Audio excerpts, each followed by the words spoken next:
Demek bu olmadı. Şey ya. Güzel hayat seven duyan yürektir, yürektir. Benim eşkim en zarif bir çiçektir, çiçektir. Solmaz kardan, yağıştan, geçer kayadan, taştan, solar sert bir bakıştan.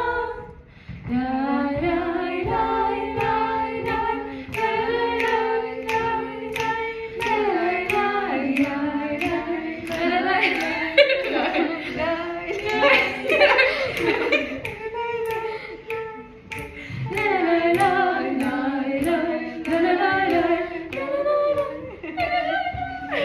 gülen gülüsün, yarım hiç zaman solmaz.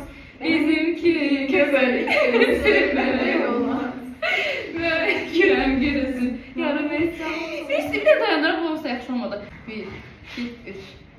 Açtı gül oyandı, her taraf al boyandı. Derdimden geçe olan yanar oda dolandı. Ben gülen gülüsün, yarım hiç zaman solmaz. Benim kimi gözeli beni sevmeme olmaz. Ben gülen gülüsün, yarım hiç zaman solmaz.